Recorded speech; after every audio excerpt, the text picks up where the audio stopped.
Good day sa lahat ng mga dati sa ating YouTube channel, sa ating Facebook page. Yun. Dito tayo ngayon kila Nanay Isin. Yan yung bahay nila Nanay Isin. At yun, dito ako sa kanila. Yung service natin.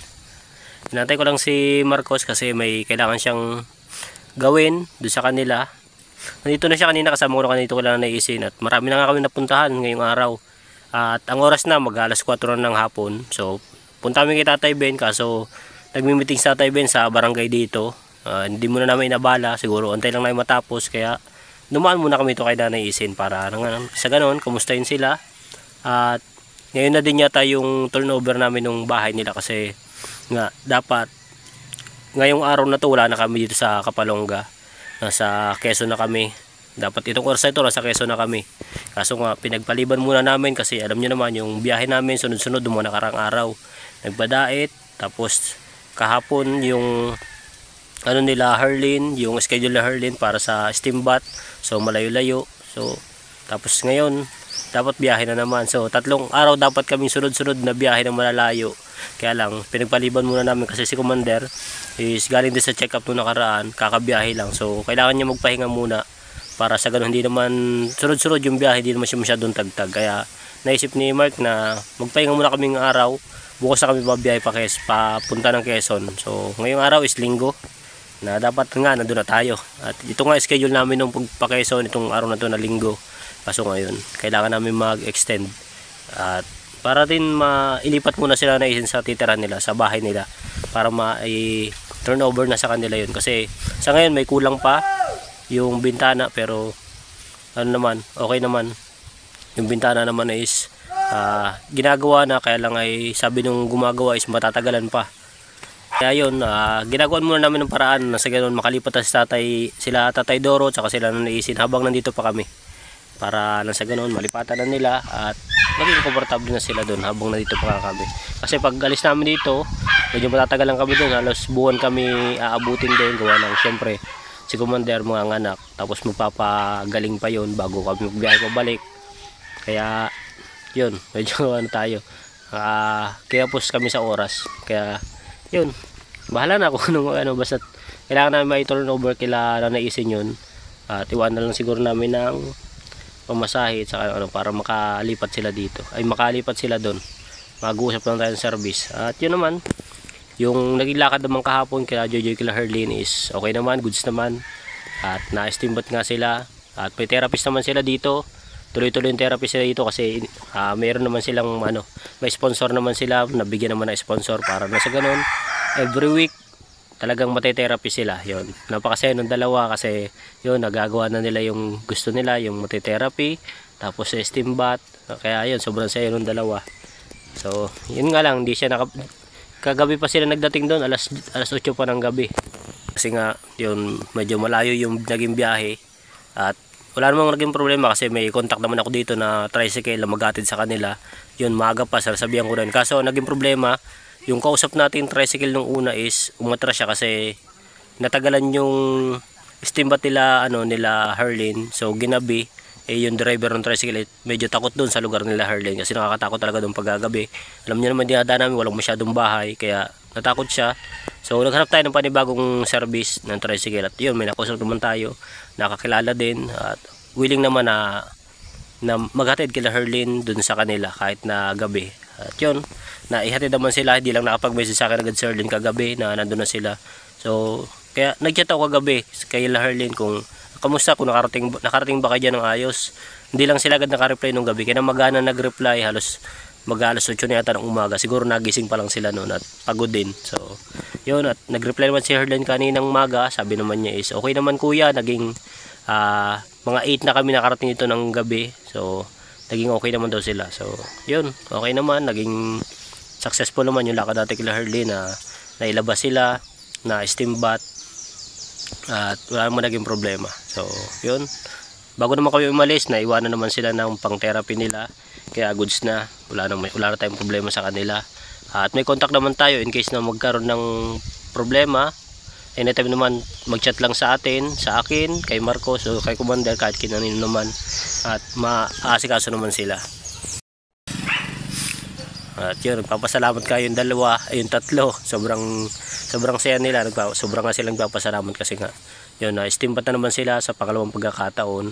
At may therapist pa sila na tuloy-tuloy. Every week na meron silang siguradong therapy. Kaya yun, sobrang saya ng dalawang magkapatid. Nakakatuwa din naman, sobrang sarap sa pakiramdam na ganun yung mga nangyayari sa kanila sa ngayon.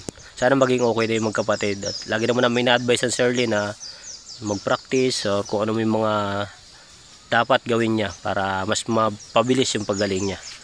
At yun nga pala, sa mga nagtatanong sa result nung kay mama na CT scan ni mama, nung isang araw dumating na yung result at pinapabasa pa namin dito, pero may result naman na siya, may binasa naman na siya, binasa na siya ng doktor na okay naman, wala naman naging problema.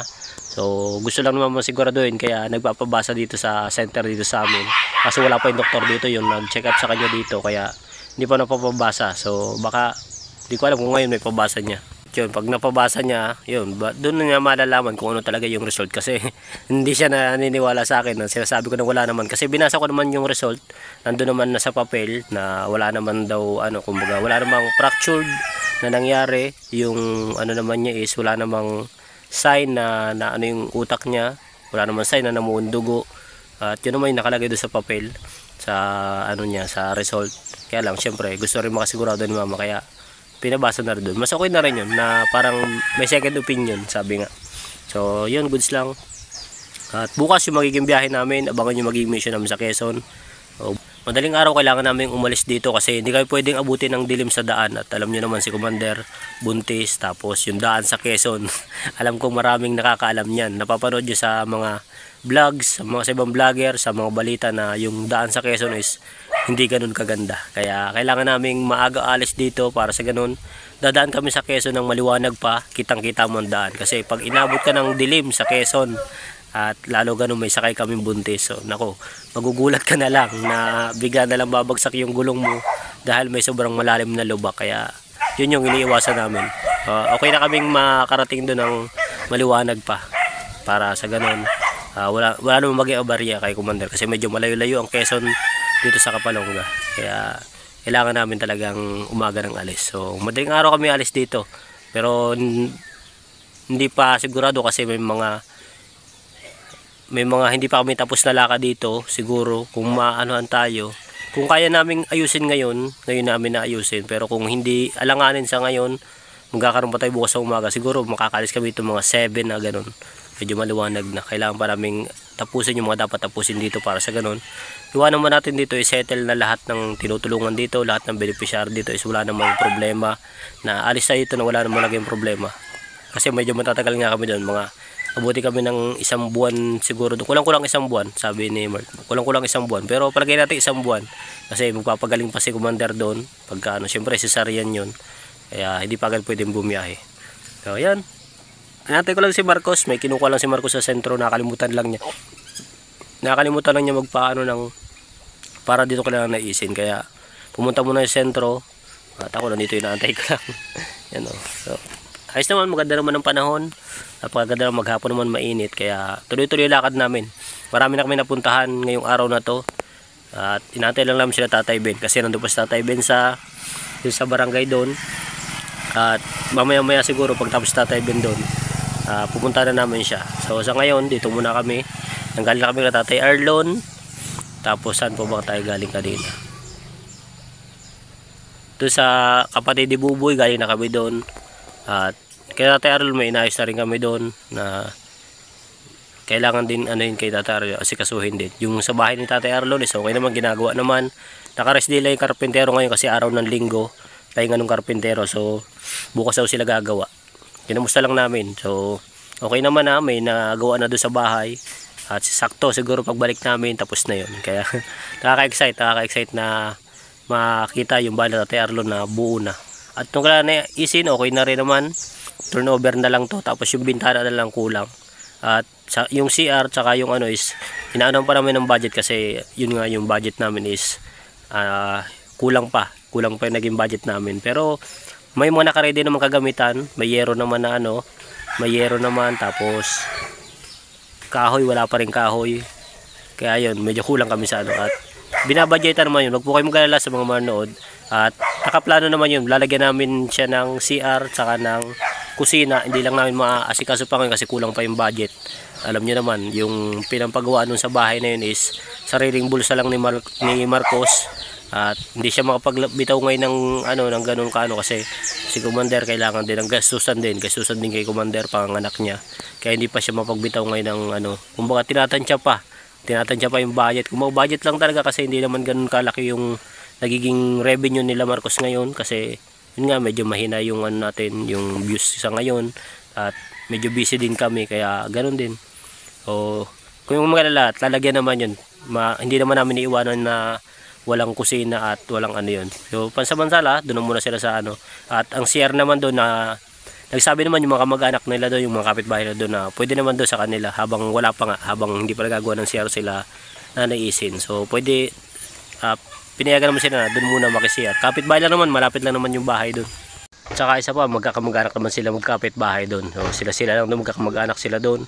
May 3 bahay doon na puro kamag-anak nila at meron pa doon sa baba yung nagpairam sa kanila ng lupa. Kaya wala namang problema sa magiging palikuran nila, sa magiging CR nila na meron naman doon. At doon sa kusina nila, sa lutuan. So may naman doon, may yero doon ilalagay. Papalagay naman sa karpentero pag nagawa ng bintana. Kaya magkakaroon sila doon pansamantala nga lang. Siguro mga pupostehan lang tapos bububungan lang. Pansamantala yun na muna habang wala pang budget para dun sa kusina nila. Kaya yun, antay-antay lang tayo. Pasensya na kasi yun lang yung budget talaga na na nakalaan. Kumbaga yun lang yung kinaya ng budget sa ngayon ni Marcos. At yun kung may mga willing naman tumulong sa amin para mas mapadali yun, mapagawa na agad. So yun, mag-message lang kayo kay Marcos at yung mga magdo-donate ng para dun sa CR nila at saka sa para sa ganun magawa ng mas maaga at maikabit agad. Magkaroon agad sila ng palikuran saka ng kung ano pang mga doon, mga kusina at magkaroon pa ng kagamitan. So yun din yung isa pa namin pinag-aanoan ng budget doon. Magkaroon sila ng mga gamit sa bahay. Alam niyo naman na medyo kakaunti rin gamit nila kaya kailangan din naming budgetan yun. Pero sa ngayon di pa namin kasi nga mga anak pa si Commander. So yan, pwede naman mag-message sa akin kung may mga gustong tumulong, kailangan naisin para mas mapadali yung CR nila at saka yung kusina nila. Mag-message lang kayo, pwede kayo mag-message sa akin dito sa YouTube, dito sa Facebook page natin na Rans TV o kaya sa personal account ko na Rans Gomez o kaya naman kay Marcos TV channel or Marcos Arcega. Yun lang yung mga account namin na pwede nyo message kung gusto nyo tumulong na mapaayos agad yung CR at saka yung kusina nila na isin. So yan, yun lang muna yung natin at nantay ko lang si Marcos, mamaya dito na yun, medyo tatagalan lang. So kita-kits mamaya. Huwag mo natin Tatay Ben at tingnan din namin doon kung hanggang ano oras yung meeting nila. Kung hindi agad matapos yung meeting nila, siguro by tomorrow na namin siya pupuntahan doon sa bahay nila. Aagahan na lang namin. Ganun na lang siguro yung gagawin namin. Pero kung dito ay pwede naman namin siyang maabala kasi hindi naman ganun kaano yung meeting. Pwede namin siyang maabala. Yun, hiramin muna namin doon sa mga barangay official dito para makausap namin sa ngayong araw na to at mabigyan siya ng allowance para sa ganon pag alis namin may allowance siya, hindi naman siya may iwanan na wala talaga. So yun naman yung plano namin. O yan, kita-kitsa lang mamaya sa pagpunta kila Tatay Ben at antayin lang muna si Marcos para makapag vlog tayo dito kala naisin, madala sila doon sa pabahay at dadali namin sila ngayon doon para makita din nila kasi sila naisin nakita na niya pero sa Tatay Doro hindi pa kaya kailangan din namin madala doon makita din nila. So ayan, welcome back at yun, dito tayo sa bahay at nandun yung mga gamit ko, nasa loob na ng bahay. Naglabas na ako dito kasi hindi ako mapag-video doon, madilim, medyo mataas ang puno doon sa loob kaya naglabas ako dito sa may lang namin, labasan lang namin. At yun, okay naman yung mga naging lakad namin, napuntahan yung mga dapat puntahan. Napagpaalam kami ng ayos sa mga beneficiary kaya yun, mga isang buwan kami mawawala. At yun, hanggang dito lang yung vlog natin. Maraming salamat sa inyong lahat. At tulad lagi na sinasabi, mag-iingat kayo palagi. God bless.